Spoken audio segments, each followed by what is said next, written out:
Did you know that 1 in 5 pastors quit the ministry every single year? That's according to Lifeway research. That's a pretty scary statistic to me. And I can speak a little bit to that from personal experience. My name is Hester, and my husband and I have been co-pastors for 20 years, and we've experienced burnout. Burnout is when you feel emotionally, spiritually, and physically exhausted. It's when stress at the workplace causes you to want to quit what God has called you to do. And we hear a lot about burnout in other corporate businesses and in other workplaces, but I don't believe we hear enough about it in pastoral ministry. And burnout is real. As a matter of fact, statistics also show that it has increased in pastoral ministry during and after the pandemic. As a matter of fact, I have this before you to give you a visual to show you. This is according to Barna. And in 2017, burnout among pastors and pastors leaving the ministry was 30%. That's still a lot. It went down a little bit in 2019 to 29%. But after the pandemic, it jumped all the way up to 38%. Those statistics are quite frightening, and it's something that I believe we can avoid as ministers. And so in 2019, my husband and I experienced the worst burnout we've ever experienced in our ministry.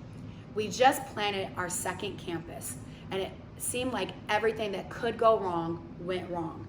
Our finances at our church were the worst they had ever been. We were setting up and tearing down our service for our second campus, and we were getting physically exhausted. The first year was a honeymoon period, and we were able to do it. By the time we got to our second year, our team, they began to leave one by one. We lost a lot of people going to other churches or just leaving the church because it was so physically exhausting, and the transition, the change was a lot for people. And it was hard not to take those things personal. It was hard not to feel like we did something wrong or we missed God.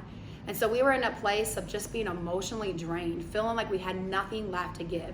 As a matter of fact, one day, my husband and I met in his office, and he got out the whiteboard and he began to write things and reasons why we should stay in the ministry on one side and reasons why we should quit the ministry on the other side. Unfortunately, those reasons on the other side were so much. It was feeling like we had nothing left to give, feeling like we were failures, not having sufficient time to rest, not having sufficient time with our family, the stress it was causing on our marriage and on our children. And so we went before our board and we explained our situation to them. And they sought God, and from the wisdom from God, they told us it was time for us to take a sabbatical.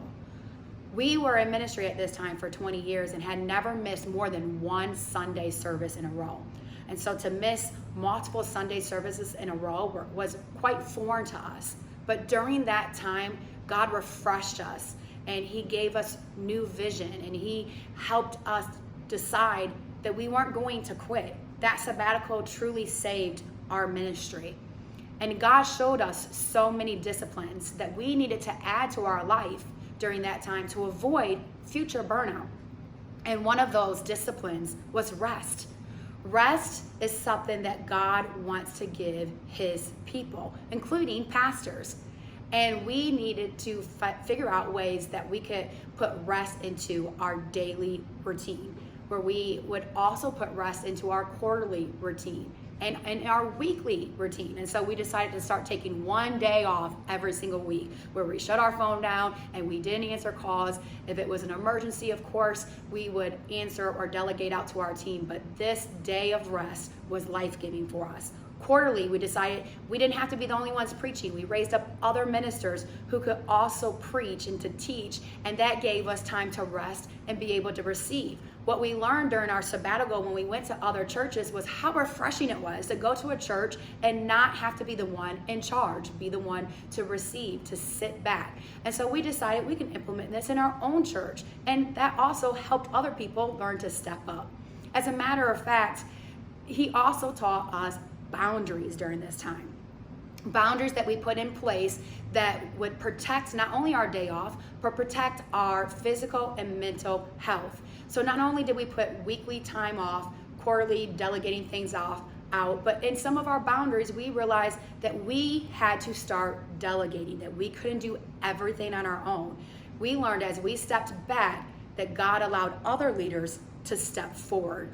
And matter of fact, it was so cool. During our sabbatical, God solved our biggest issue of not knowing where to go, what building to have for our second campus.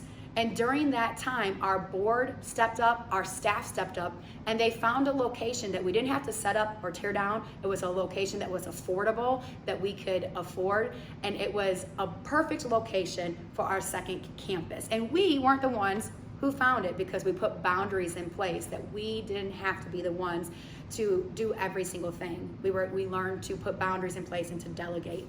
And lastly, the last discipline that the Lord showed us during this time is that we had to create community. Oftentimes, pastors walk around like they're superheroes, and yet we're human just like everybody else, and we make mistakes and we fail, and we need counselors in our life, mentors in our life. We need other pastors. Pastors need pastors. During this time, I took some time and I interviewed other pastors, and one pastor that I interviewed was a Methodist pastor, and he shared with me one thing that he does to avoid burnout is that weekly he meets together with other pastors and they confess their sin to one another and pray for one another. That's something that we began to implement in our own lives as well. And we also encourage our pastors and our staff, as well as ourselves, to begin to go to our area meetings for that fellowship. These disciplines we added to our life are going to help us avoid future burnout. I hope this encourages you as much as it has me. Blessings.